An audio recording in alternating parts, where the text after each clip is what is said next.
Kalian pernah dengar nggak nama Joe Girard? Mungkin nggak ya, tapi Guinness Book of World Records menobatkan dia sebagai penjual terhebat di dunia. Dia itu bukan cuma jualan mobil loh, dia itu merevolusi cara kita semua ngelihat penjualan itu sendiri. Nah, di sini kita bakal bongkar sistem jenius di balik kesuksesannya yang luar biasa itu. Oke, kita mulai dari satu angka yang bakal ngubah cara pikir kalian soal jualan. 6. Di puncak karirnya, Joe Girard itu rata-rata ngejual 6 mobil tiap hari. Dan ini bukan jualan borongan ke perusahaan ya. Ini jualan eceran satu-satu ke orang biasa. Coba deh bayangin sejenak. Kebanyakan salesman mobil udah seneng banget kalau bisa jual satu mobil aja sehari. Nah, pertanyaannya kan jelas banget. Gimana caranya? Gimana bisa satu orang doang lakuin hal yang kedengarannya mustahil gitu? Jawabannya bukan sihir, bukan juga hoki. Jawabannya adalah sebuah sistem. Oke, biar kita bisa ngerti, kita bakal bedah sistemnya satu persatu. Kita mulai dari siapa sih dia sebenarnya, terus kita nyelam ke filosofi utamanya. Kita juga akan ungkap 2 sistem cerdas yang dia ciptain, lihat kebiasaan dia sehari-hari, dan di akhir kita bakal sampai ke sebuah kesimpulan yang mengejutkan tentang apa yang sebenarnya dia jual. Oke, kita mulai dari dasarnya dulu. Sebelum kita ngomongin gimana caranya, kita perlu paham dulu siapa itu Joe Girard. Angka-angka di balik namanya ini udah cukup buat nunjukin kenapa dia pantas disebut legenda. Jadi, Guinness Book of World Records itu secara resmi ngasih dia gelar itu. Dalam 15 tahun, dia ngejual lebih dari 13.000 mobil satu persatu. Rekor paling tingginya itu 1.425 mobil dalam setahun. Dan yang paling gilanya lagi, semua ini dia capai padahal dia nggak lulus SMA. Ilmunya itu bukan dari buku teks, tapi bener-bener dari universitas kehidupan. Nah, kesuksesan yang luar biasa tanpa pendidikan formal ini justru ngebawa kita langsung ke jantung metodenya. Ini semua bukan soal trik-trik jualan yang licik. Ini tentang satu ide yang fundamental banget yang mengubah segalanya. Kepercayaan. Gini, coba bayangin cara pikir penjual mobil zaman dulu. Mereka itu nyebut calon pembeli the match, yang artinya ya kantong uang berjalan yang harus diperas. Ini kan jadi nimbulin mentalitas perang, penjual lawan pembeli. Nah, Joe Girard nolak keras mentalitas kayak gini.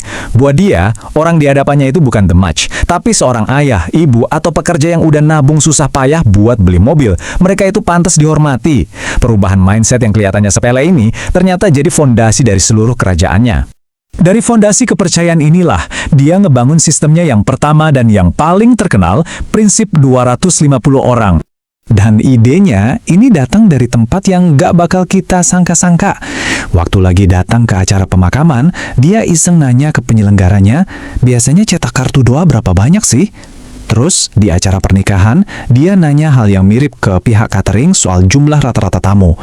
Di 2 acara yang beda banget itu, jawabannya ternyata hampir sama, sekitar 250 orang.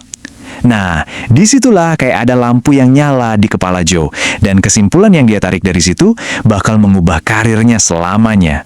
Teorinya gini, setiap orang itu rata-rata punya lingkaran pengaruh sekitar 250 orang. Artinya, setiap pelanggan yang datang ke dealernya itu bukan cuma satu orang.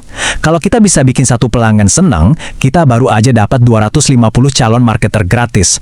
Tapi sebaliknya, kalau kita bikin satu orang kecewa, kita baru aja nutup pintu buat 250 calon pelanggan lain. Ini tuh kayak social network effect jauh sebelum ada yang namanya media sosial. Tentu aja Joe sadar, tahu prinsip ini aja nggak cukup. Dia butuh cara buat ngejalaninnya secara aktif.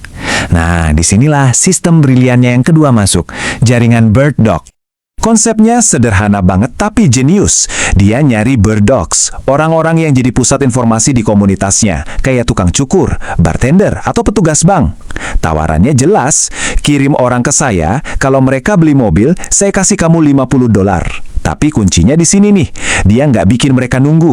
Begitu deal mobilnya selesai, dia langsung bayar mereka. Kadang-kadang pakai uang dari kantongnya sendiri. Ini yang bikin dia punya pasukan promotor yang loyal dan semangat. Dia nganggep ini kayak lagi bertani. Dia terus-terusan nanam benih sambil sabar nungguin panennya.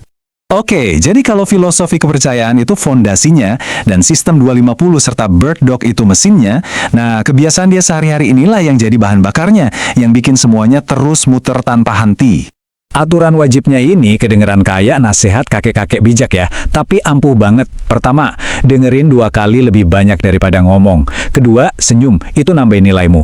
Ketiga, jaga lingkaran pertemananmu tetap positif. Keempat, jangan pernah bohong, soalnya integritas itu cuma bisa hancur sekali. Dan terakhir, jangan pernah sembunyi di balik produkmu. Kalau ada masalah, hadapin, beresin. Aturan larangannya juga sama tegasnya.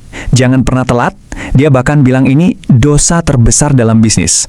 Jangan pernah lupa sama janji, jaga penampilan tetap profesional. Nggak ada tuh kebiasaan yang ngeganggu.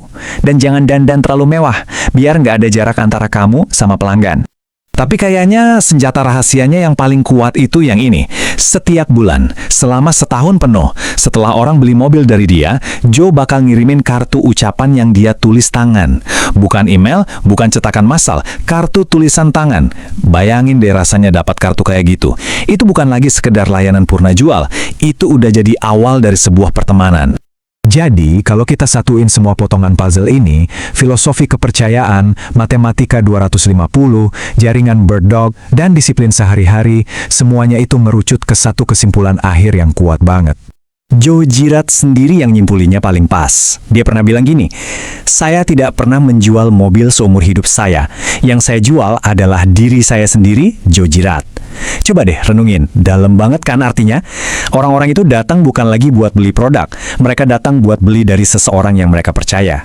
Dan pada akhirnya, pelajaran dari Joe Girard ini lebih dari sekedar dunia jualan mobil. Ini berlaku buat kita semua, apapun pekerjaan kita. Ini ninggalin kita sama satu pertanyaan penting buat kita tanyain ke diri sendiri. Waktu kita kerja, apa sih yang sebenarnya lagi kita jual? Apakah cuma produk atau jasa? Atau jangan-jangan kayak Joe, yang kita jual itu adalah reputasi kita sendiri?